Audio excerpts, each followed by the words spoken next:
Good morning to all of you. Myself Sandeep Kumar from Chanakya College of Education Bettiah. My dear student, आज की जो मैं यह कक्षा ले रहा हूँ ये डीलेट सेकेंड ईयर वालों के लिए है S4, जिसके अंतर्गत हम लोग इकाई 3 देख रहे हैं.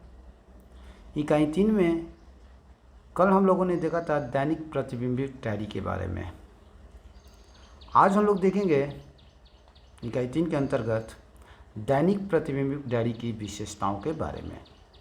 तो माय डियर स्टूडेंट, चलिए हम लोग देखते हैं दैनिक प्रतिबिंबित डायरियों की विशेषताएं. तो यहाँ पर कहता है गुण दोष विवेचना की प्रक्रिया के रूप में दैनिक प्रतिबिंबित डायरी में व्यक्ति अपने गुण एवं दोषों की स्पष्ट विवेचना करता है. इससे वह अपने द्वारा किए गए कार्यों एवं व्यवहार में जो भी दोष देखता है उसको स्पष्ट रूप से क्या करता है, लिखता है, तथा यह भी स्पष्ट करता है कि इन दोषों के कौन कौन से कारण रहे हैं तथा इनको किस प्रकार से दूर किया जा सकता है. इस प्रकार इसमें स्वयं के गुण दोष की विवेचना का कार्य स्वयं व्यक्ति द्वारा किया जाता है. पहला था ये. दूसरा आपका कहता है विश्लेषण एवं संश्लेषण की प्रक्रिया में. इसके अंतर्गत माय डियर स्टूडेंट यह कहता है कि जब व्यक्ति अपने कार्य एवं व्यवहार की समीक्षा करता है तब वह अनेक तथ्यों को एक दूसरे से संवित करते हुए समीक्षा का कार्य करता है. तो संश्लेषण की प्रक्रिया क्या होती है, संपन्न होती है. यानी कि वह संश्लेषण की प्रक्रिया क्या करता है, संपन्न करता है. जब वह अपने कार्य व्यवहार का विश्लेषण करता हुआ समीक्षा करता है तो दैनिक प्रतिबिंब की यह स्थिति संश्लेषण एवं विश्लेषण की प्रक्रिया के द्वारा सृजित होती है. इसलिए दैनिक प्रतिबिंबित डायरी को संश्लेषण एवं विश्लेषण की प्रक्रिया के रूप में क्या किया गया है, स्वीकार किया गया. तो ये संश्लेषण और विश्लेषण यानी कि विचार करना, तर्क विचार विश्लेषण सारे चीज़ को आता है. ये दूसरी इसकी थी. तीसरा कहता है कि सृजनात्मक प्रक्रिया के रूप में. इसके अंतर्गत माय डियर स्टूडेंट यह कहता है कि दैनिक प्रतिबिंबित डायरी की प्रक्रिया को सृजनात्मक प्रक्रिया के रूप में स्वीकार किया जाता है. क्यों? क्योंकि इसमें व्यक्ति अपने विचारों के संश्लेषण एवं विश्लेषण के बाद यानी सोचने समझने करने के बाद नवीन व्यवहारिक नियमों एवं सिद्धांतों का सृजन करता है. जब व्यक्ति अपने जीवन की किसी घटना का वर्णन करता है तो उसमें उपसंहार में जिन नवीन नियमों एवं सिद्धांतों का सृजन करता है वह स्वयं उसके लिए भी क्या होता है, उपयोगी होते हैं तथा समाज के लिए भी क्या होते हैं, उपयोगी होते हैं. तो ये तीसरा आपका हो गया क्या, दैनिक प्रतिबिंबित डायरी की विशेषताएं. चौथा आपका कहता है वर्णनात्मक प्रक्रिया के रूप में. अर्थात इसमें कहता है माय डियर स्टूडेंट, दैनिक प्रतिबिंबित डायरी में व्यक्ति अपने कार्य एवं यानी यहाँ कहता है अपने कार्य एवं व्यवहार की समीक्षा के प्रत्येक पक्ष का वर्णन विस्तृत एवं सारंगभूत रूप से करता है. वह अपने त्रुटिपूर्ण यानी जो भी उसमें त्रुटियाँ यानी कमियां हैं, त्रुटिपूर्ण कार्यों में सुधार की प्रक्रिया का भी वर्णन करता है तथा भविष्य में अपने द्वारा किए जाने वाले व्यवहार का भी उल्लेख करता है. इसलिए इसमें प्रत्येक घटना, तथ्य एवं विचारों का वर्णन सत्य एवं बोधगम्य रूप में किया जाता है. ये था चौथा. पांचवा पॉइंट आपका कहता है कि एक अभिलेख संबंधी प्रक्रिया के रूप में. अर्थात इसके अंतर्गत माय डियर स्टूडेंट ये कहता है कि दैनिक प्रतिबिंबित डायरी प्रक्रिया में प्रत्येक घटना, तथ्य एवं व्यक्ति के कार्य एवं व्यवहार को लिपिबद्ध किया जाता है. लिपिबद्ध के इसमें अनेक महत्वपूर्ण घटनाओं में साक्ष्य के रूप में स्वीकार किया जाता है. इसको अनेक यानी कि जो भी घटनाएं होती है उसके साक्ष्य के रूप में स्वीकार की जाती है. किसको? दैनिक प्रतिबिंबित डायरी को.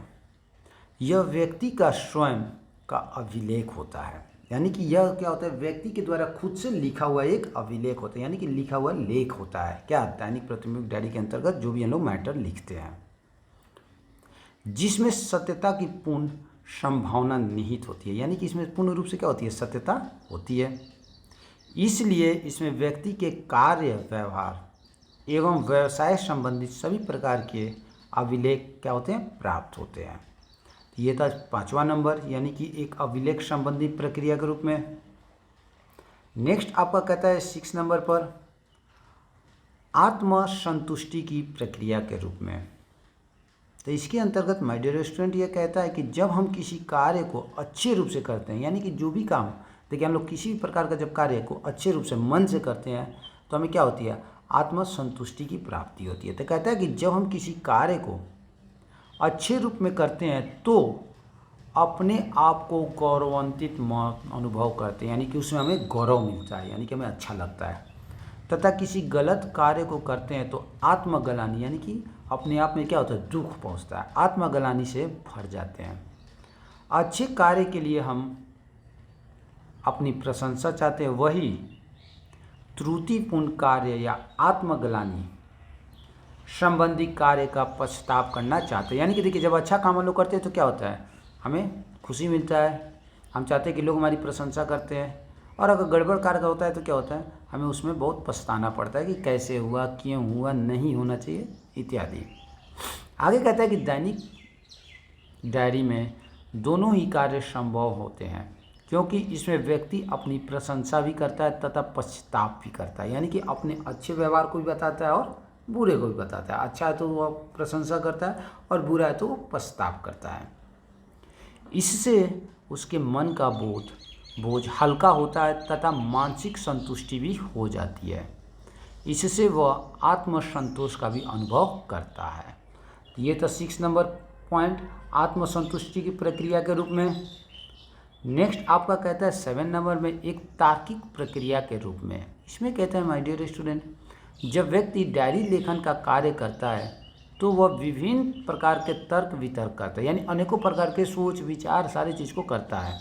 जैसे एक शिक्षक घर से झगड़ा करके जाता है तथा 3-4 छात्रों की पिटाई कर देता है। जब वह शाम को डायरी करता है तो वह सोचता है कि उसने पढ़ाने के स्थान पर क्या किया, छात्रों की पिटाई की। मैं रोज़ाना पढ़ाता हूँ, एक दिन नहीं पढ़ा पाया तो क्या होगा। मैं छात्रों को प्यार करता हूँ, पिटाई करने कहाँ जाऊँगा। मैंने एक अच्छे शिक्षक का दायित्वपूर्ण नहीं किया।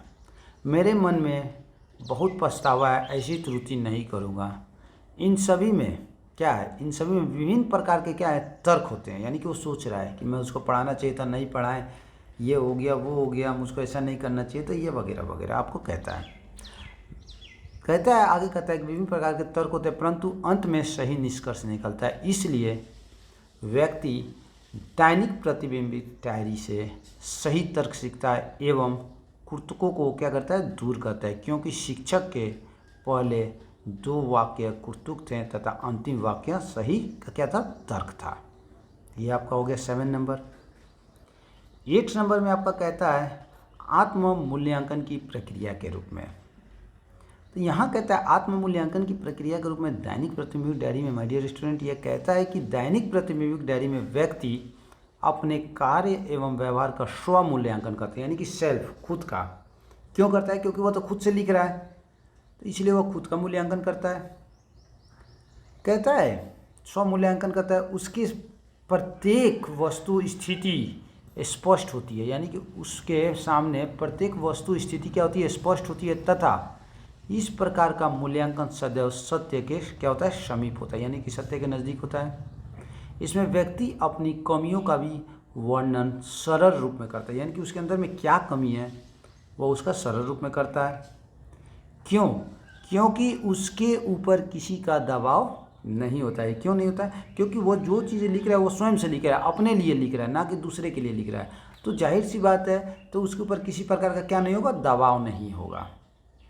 वह समीक्षा अपनी आत्म की आवाज़ पर करता है, यानी कि वह जो भी चीज़ लिखता है वह अपने आत्म के अंतर्गत लिखता है। तो ये था my dear student 8 number point. यानी आत्म मूल्यांकन की प्रक्रिया में दैनिक प्राथमिक डायरी की विशेषताएं। नेक्स्ट आपका कहता है 9वां नंबर में कहता है मूल्यांकन की स्वतंत्र प्रक्रिया के रूप में।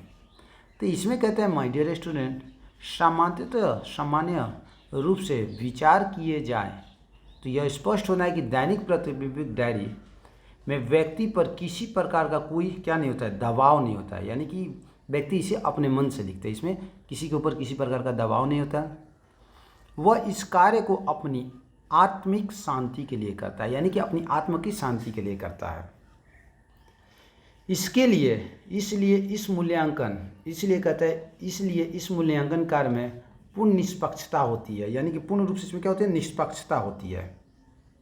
इसमें व्यक्ति का चिंतन एवं तर्क पूर्णतः स्वतंत्र भाव में होते हैं, यानी कि व्यक्ति जो भी चीज़ लिखता है, जो भी चीज़ सोचता है, वो स्वतंत्र रूप से होता है। इस प्रकार की प्रक्रिया में समस्त परिणाम सत्य एवं सकारात्मक रूप में होते हैं। तो ये थे 9वां नंबर पॉइंट, यानी कि मूल्यांकन की स्वतंत्र प्रक्रिया के रूप में। तो माय डियर स्टूडेंट, जैसे कि आज हमने आपको बताया दैनिक प्राथमिक डायरी की विशेषताएं के बारे में।